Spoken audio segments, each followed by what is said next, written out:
Welcome to the Deep Dive. Today, we're going deep into the Tet Offensive, 1968. It's this pivotal moment in the Vietnam War. Absolutely pivotal. It's probably the classic case study of how you can, lose on the battlefield, but still score a major strategic win politically. Right, and that's our mission today. Unpacking that paradox. How did this massive, almost catastrophic military failure for the North Vietnamese Army, the PAVN and the Viet Cong, the VC, how did that turn into their biggest success? Because it fundamentally broke the American will to continue the war as it was being fought. It shattered that belief. We're pulling together accounts of the battles, the political climate leading up to it, and the shockwaves it sent through Washington. And the stakes were just immense. This is the biggest offensive of the war up to that point from either side. Hanoi's big gamble was trying to spark this nationwide uprising in the South. Which completely failed. Utterly. But what happened 10,000 miles away in the U.S., that's where the real impact was. It just wiped out the Johnson administration's narrative that they were winning, that victory was achievable. Okay, so let's set the stage. Before Tet, you had the Johnson administration, General Westmoreland.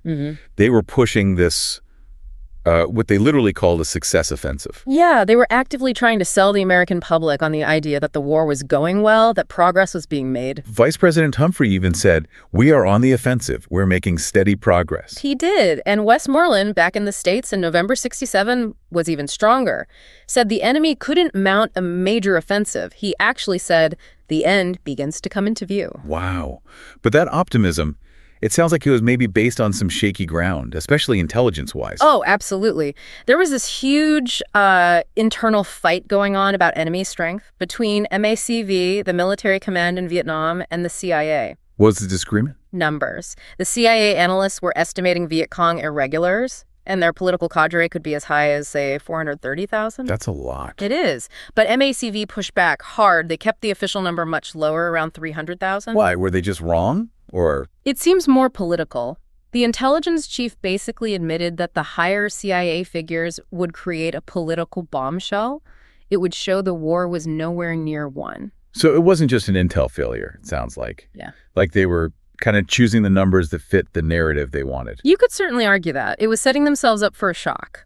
By downplaying the enemy's capability, any large-scale attack, even one that failed militarily like Tet did, was bound to just destroy their credibility back home. And while the U.S. is selling this story of progress, Hanoi is planning something huge. Exactly.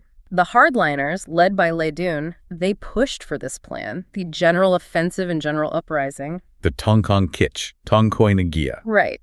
Their core belief, their gamble, was that the South Vietnamese government was so weak and unpopular that hitting the cities hard would trigger this spontaneous popular revolt.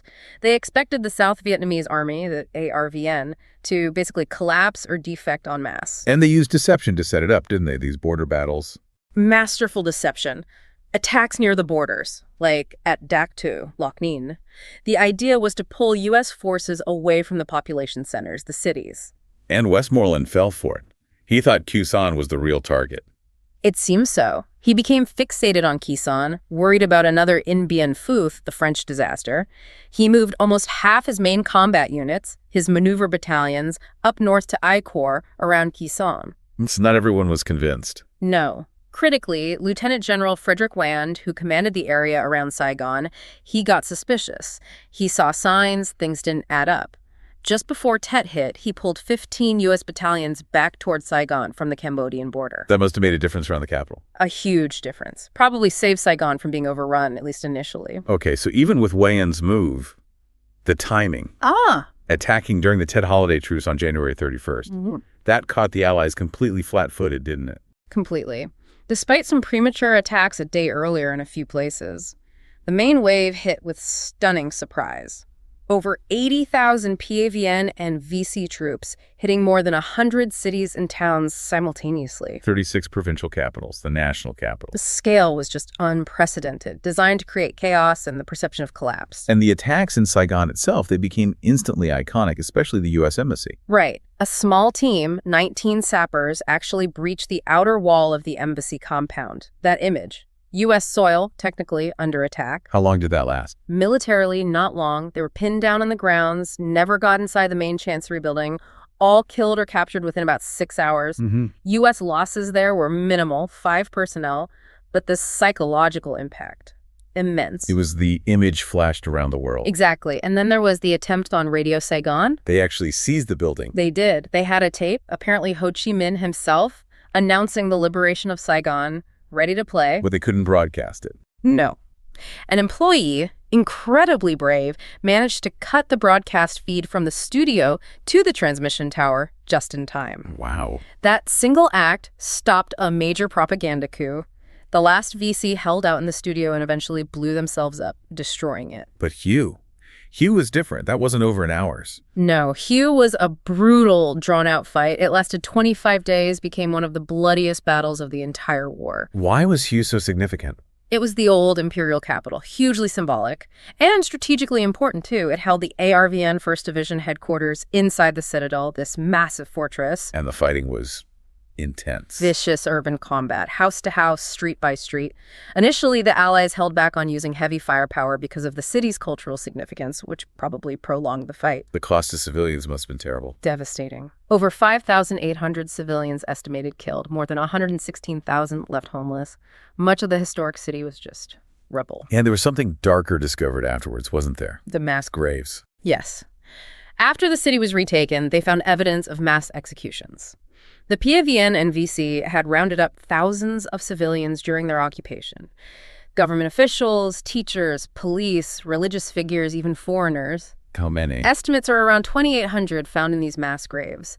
It seems it was a systematic effort to eliminate potential opposition, part of that uprising plan that never materialized, a real atrocity. So let's pull back. Militarily, Tet was a disaster for the communists. All right. No uprising. The ARVN didn't collapse. The huge military failure by their own objectives, and the cost was staggering. We're talking maybe 32,000 to over 45,000 PAVN and VC killed just in that first phase. That basically wiped out the Viet Cong as an independent fighting force in the South, didn't it? Pretty much. After Tet, the VC ranks had to be filled mostly by North Vietnamese regulars, something like 70%.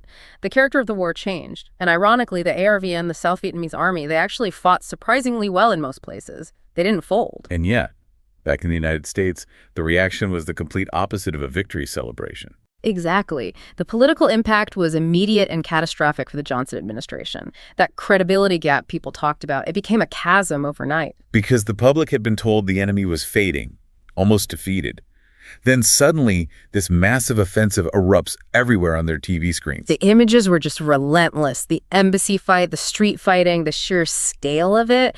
And the media didn't shy away from showing it. That famous photo, the police chief executing a VC prisoner in Saigon. Eddie Adams' photo. Right. It became the symbol of the war's brutality and complexity, regardless of the specific context of that incident.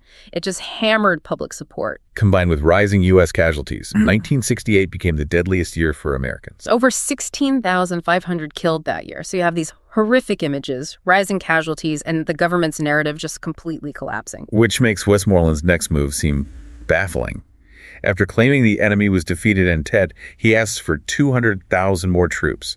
Yeah, that landed like a lead balloon back in Washington. Whether he genuinely thought he needed them to finish the job, or if it was some kind of bureaucratic maneuver. It just looked like desperation. It looked like proof the war was a bottomless pit, a stalemate at best. It contradicted everything they've been saying. And remember, that request meant mobilizing reserves, huge costs. Yeah. Maybe 400,000 men overall involved, billions of dollars. At a time, the U.S. economy was already shaky. Exactly. A serious monetary crisis was brewing. The cost, politically and financially, just seemed impossible to justify anymore. So this leads directly to the political crisis in Washington.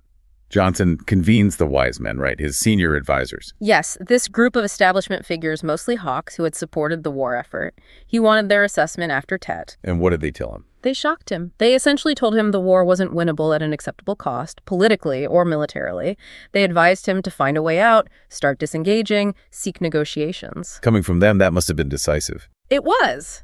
And the result, well, it was historic. March 31st, 1968, Johnson goes on TV. Announces a partial bombing halt of North Vietnam. And then the stunner. I shall not seek and I will not accept the nomination of my party for another term as your president. Wow. Tet essentially ended his presidency. It certainly broke it. Meanwhile, Hanoi is also reassessing. General Tran Do, one of their commanders, later admitted they failed in their main goal, the uprising. But he called the impact on the U.S. a fortunate result. They realized they didn't need to win militarily in the South. They realized that outlasting the Americans, breaking their political will, was the path to victory. They pivoted. So the idea of quick, decisive victory was out. Yes, Le Dune's faction lost some influence there. The strategy shifted back towards a more protracted war, grinding down the U.S. and South Vietnam, betting on patience and politics. More conventional warfare, less guerrilla focus, led by figures like Giap. And the U.S. strategy shifted too. Westmoreland out, Abrams in. Right. General Creighton Abrams takes over MACV. And he brings in a new approach, the one-war policy. What did one war mean? How was it different? It was a more integrated strategy than Westmoreland's focus on big search-and-destroy battles and body counts. Abrams emphasized protecting the population pacification just as much as fighting the enemy, plus hitting their logistics. And Vietnamization became the key part of this, right? Building up the ARVN to take over the fighting. Exactly. It was the strategy for U.S. withdrawal, training and equipping the South Vietnamese to fight their own war, allowing American troops to slowly pull out. It was implicitly an admission that the U.S. wasn't going to win it by military force alone anymore. So when you boil it all down, Tet, a massive military defeat for the North Vietnamese in VC. Absolutely catastrophic losses for them on the ground. But it becomes this incredible strategic victory because it destroys the American public's and leadership's belief that the war could be won at a reasonable cost. It exposed the gap between official optimism and the reality on the ground in such a shocking, undeniable way. It forced a fundamental rethink in Washington and set the stage for eventual U.S. withdrawal. That paradox is the core lesson of Tet. So here's something to think about. Hanoi suffered this devastating military blow, yet they managed to turn it into a political win simply by enduring the American counterattack and letting the shockwaves ripple back to the U.S. What does that resilience and the sheer shock it caused in the U.S. tell you about how political will can sometimes outweigh battlefield results? That ability to absorb punishment and keep going. Maybe that's the enduring puzzle of Tet.